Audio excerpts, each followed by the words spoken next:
आजचा आपला प्रश्न आहे भारतीय अर्थव्यवस्था यावर आधारित राजकोषीय तूट म्हणजे काय त्यावर आधारित हा प्रश्न आहे. महाराष्ट्र गट ब संयुक्त पूर्व परीक्षा होती 2025 त्यामध्ये विचारला गेलेला हा प्रश्न आहे.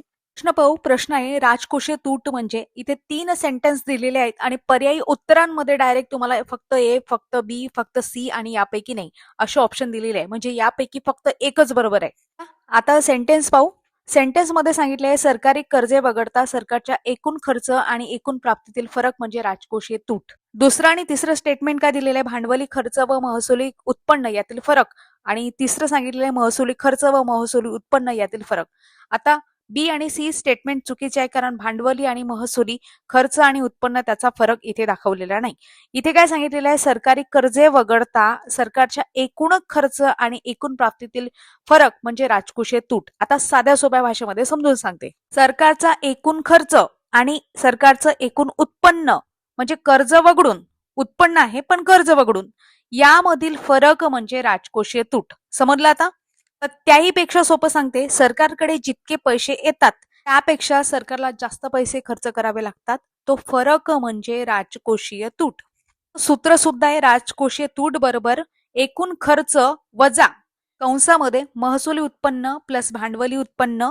भांडवली उत्पन्न कुठलं तुमचं कर्ज वगळून बरं कंस पूर्ण अशा पद्धतीने हे सूत्र आहे. आता हे सूत्रातून तुम्हाला समजलं असेल.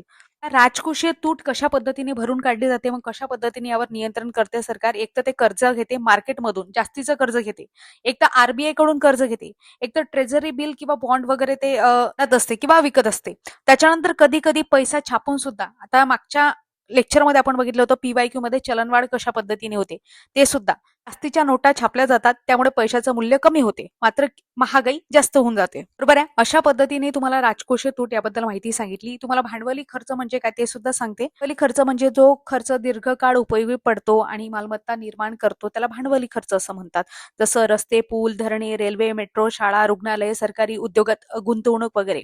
आता प्रश्न आहे की महसुली खर्च म्हणजे काय. तो खर्च दरवर्षी करावा लागतो आणि नवीन मालमत्ता निर्माण त्याच्यामधून होत नाही त्याला म्हणतात महसुली खर्च. जसं सरकारी कर्मचाऱ्यांचं वेतन पेन्शन व्याज भरणा अनुदाने प्रशासकीय खर्च त्यात महसुली खर्चामध्ये. राजकोषीय तूट लक्षात ठेवा की FRBM ऍक्ट आहे त्याच्याशी संबंधित आहे. FRBM ऍक्ट आहे तो कधीचा आहे 2003 चा आहे आणि अंमलबजावणी 2004 पासून झाली.